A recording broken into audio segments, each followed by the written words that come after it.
এক সময়ে ঘূর্ণায়মান পাহাড় এবং ঘন বনের মধ্যে অবস্থিত একটি অদ্ভুত ছোট্ট শহরে অলিভার এবং তার ছোট বোন লিলি নামে একটি ছেলে বাস করত।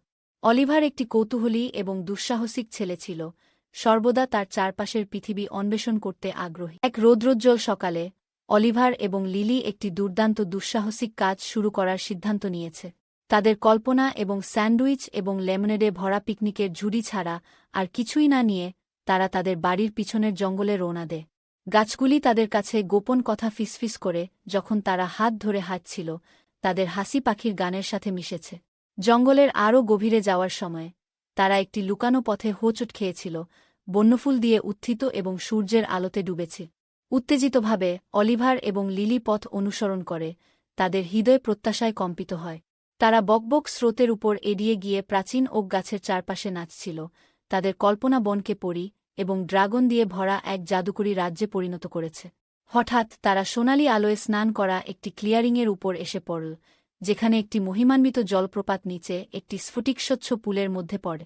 অলিভার এবং লিলি এই দৃশ্য দেখে বিস্ময়ে হাঁফিয়ে উঠল, তাদের চোখ বিস্ময়ে বিস্ময়ে বিস্তৃত। বিনা দ্বিধায় তারা তাদের জুতা খুলে ঠান্ডা পানিতে ঝাঁপিয়ে পড়ল, হাসতে হাসতে তা তাদের পায়ে ছিটকে পড়ল। অলিভার এবং লিলি জলপ্রপাতের মধ্যে খেলার সাথে সাথে আনন্দময় বিসর্জনে ঘণ্টা কেটে গেল, তাদের হাসি গাছের মধ্যে দিয়ে প্রতিধ্বনিত হচ্ছে।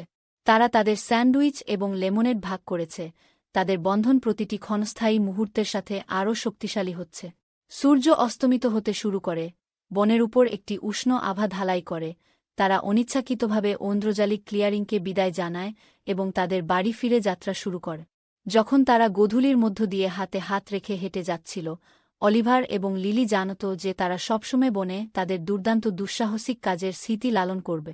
কারণ একে অপরের সাথে তারা সবথেকে বর্ধন খুঁজে পেয়েছিল, একটি ভাই এবং তার ছোট বোনের ভালোবাসা এবং আনন্দ। এবং তাই যখন তারাগুলো মাথার ওপরে মিটমিট করে এবং রাত তার লুলাবিতে ফিসফিস করে, অলিভার এবং লিলি বাড়িতে ফিরে আসে, তাদের হৃদয় সুখে পূর্ণ এবং তাদের আত্মা চিরকালের জন্য পরিবারের চিরন্তন বন্ধনে জড়ি।